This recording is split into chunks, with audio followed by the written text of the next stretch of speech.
नमस्ते, कैसे हैं आप सब लोग। ब्रेकअप के बाद में साइलेंट ट्रीटमेंट क्या होता है, किस तरीके से वो काम करता है। साइलेंट ट्रीटमेंट मैंने इसका नाम इसलिए रखा है क्योंकि ये है चुप्पी वाला ट्रीटमेंट, एकदम से चुप हो जाने वाला ट्रीटमेंट।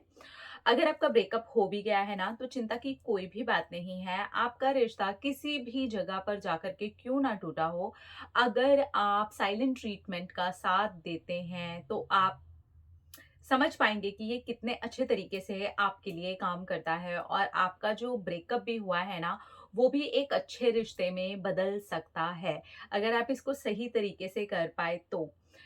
देखिए, होता क्या है, जैसे ही हमारा ब्रेकअप होता है ना, तो हम परेशान होना शुरू हो जाते हैं, हम एकदम से पैनिक हो जाते हैं, हम हर तरीका ट्राई करने की कोशिश करते हैं कि हम अ, बात करें, हम उस इंसान को मनाएँ, हम उसे बताएँ कि हम एक-दूसरे के लिए क्या हैं, हम इस रिश्ते में क्यों आए थे, उस रिश्ते की क्या इम्पोर्टेंस है। हम सबसे ज़्यादा कोशिश तो ये करते हैं कि हम उसे कितना प्यार करते हैं।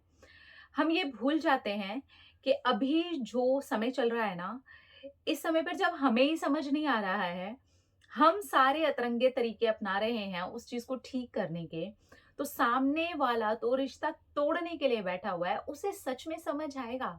अगर हम प्यार से भी बोलते हैं, हम गुस्से से भी बोलते हैं, हम रो-रो के भी बोलते हैं, हम तड़प-तड़प के भी बोलते हैं, हम दुखी होकर के बोलते हैं, वो उस स्थिति में नहीं है कि वो हमारी बात को समझ सके। तो बेहतर यहाँ होगा कि साइलेंट ट्रीटमेंट करें। अगर आप ये सारी चीज़ें कर भी चुके हैं ना, तब भी कोई टेंशन की बात नहीं है।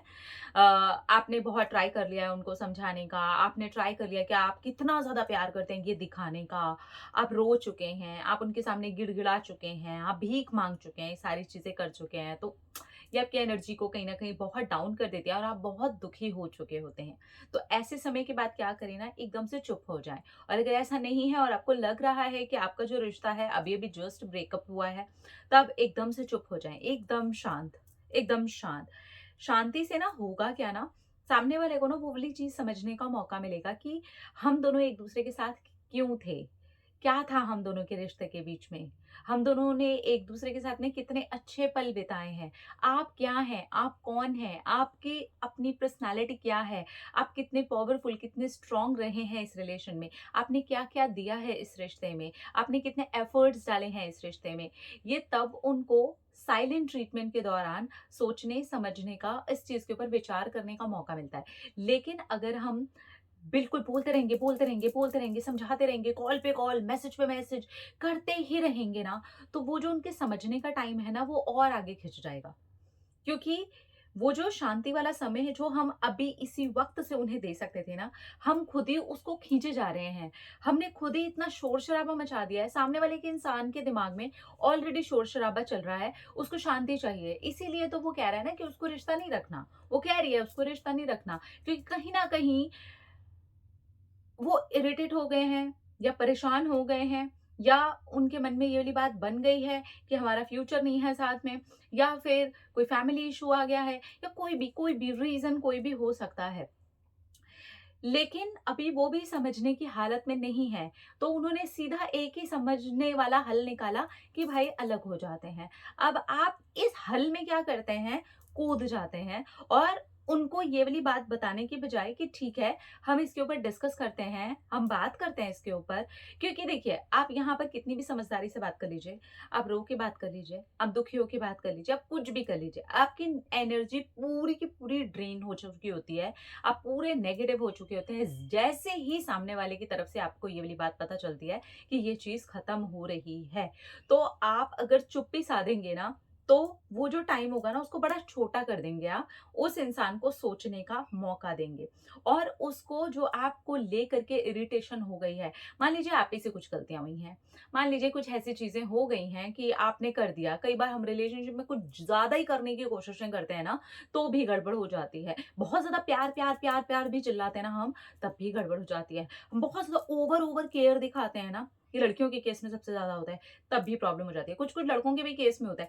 तो ओवर कुछ भी मत करिए, ठीक है? लेकिन अगर कर दिया है और आपकी तरफ से कुछ मिस्टेक्स हैं ऐसी कि हो गई हैं और आपको ऐसा लगता है कि यार ये मेरी गलती है, तो कोई बात नहीं।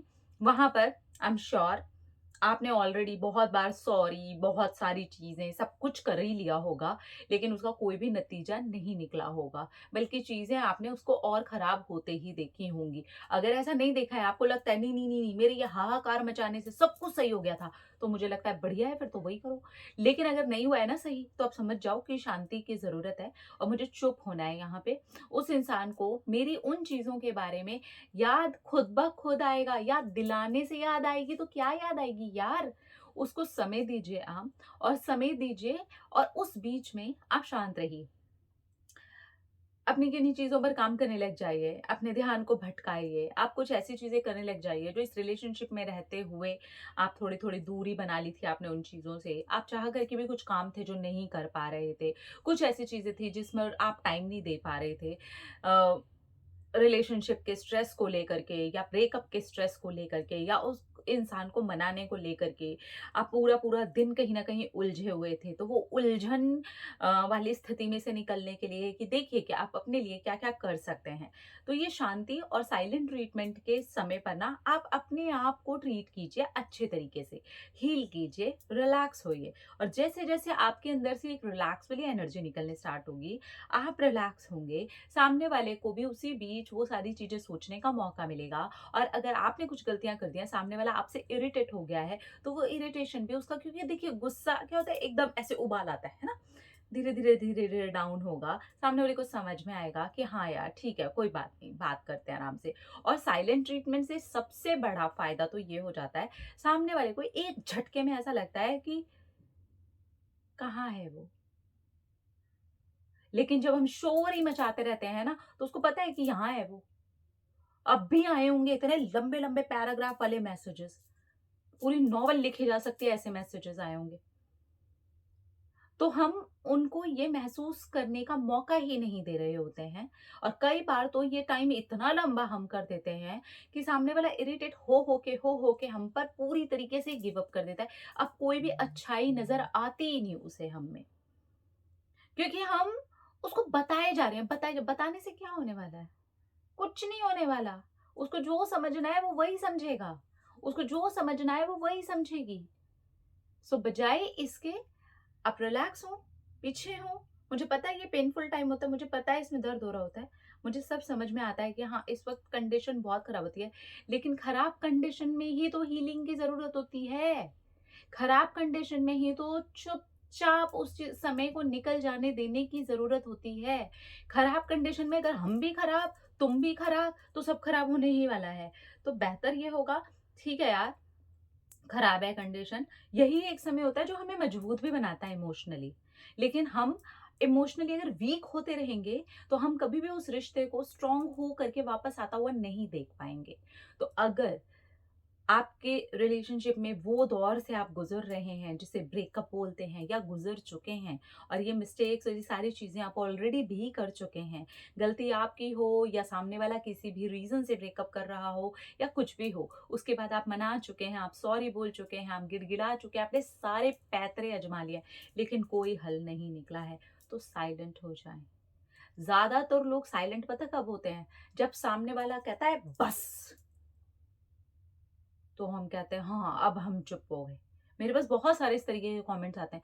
अब हम तो साइलेंट ही है ना, सामने वाले ने हमको ब्लॉक कर दिया। आप ये तो देखिए कि कितना खींचा हमने उस समय को।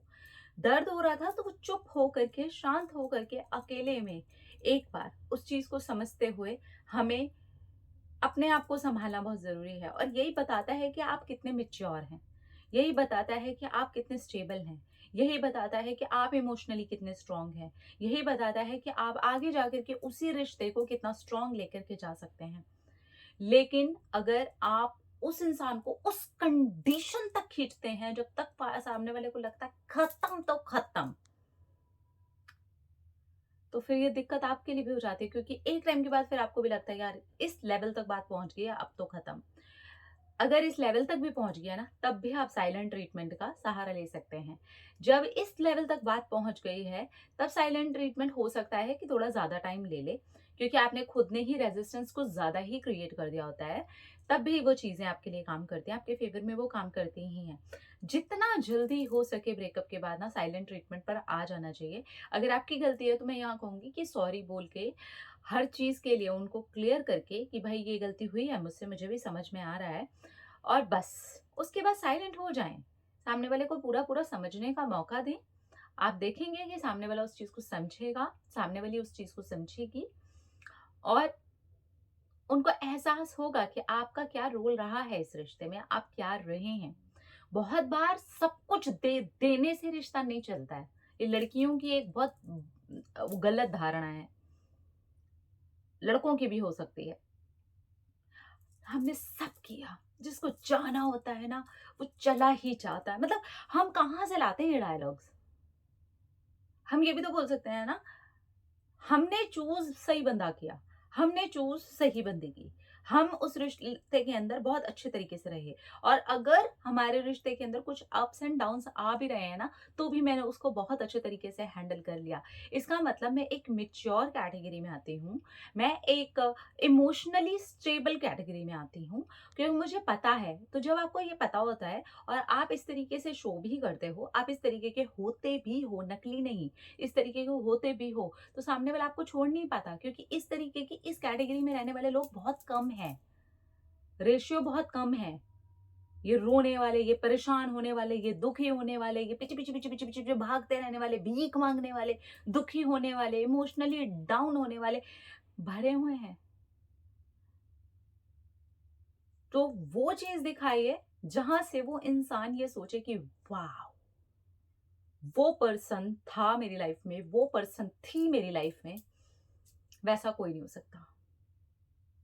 वैसा कोई हो ही नहीं सकता।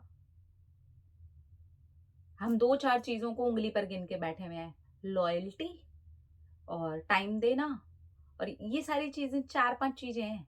बस इन्हीं चीज़ों को लेकर के बैठे हुए हैं और लगता है कि यही रिश्ता है। नहीं, सब कुछ दे देना, मतलब सब किया, सब की मत करो ना, मत करो। जो लोग नहीं भी करते उनके भी रिश्ते हमेशा-हमेशा के लिए चलते हैं। शादियाँ होती हैं, बच्चे होते हैं, लाइफ बहुत सेट रहती है। तो इसका मतलब ये लेने-देने और आपके पूरी तरीके से अबला नारी और अबला पुरुष बन जाने से कहानी नहीं होती। कहानी कुछ और है इसका मतलब। तो हमें ये वाली बात को अंडरस्टैंड करना होगा, और यहाँ पर अगर आप इस तरीके से ब्रेकअप वाले दौर से निकल भी रहे हैं, तो साइलेंट ट्रीटमेंट का सहारा लीजिए।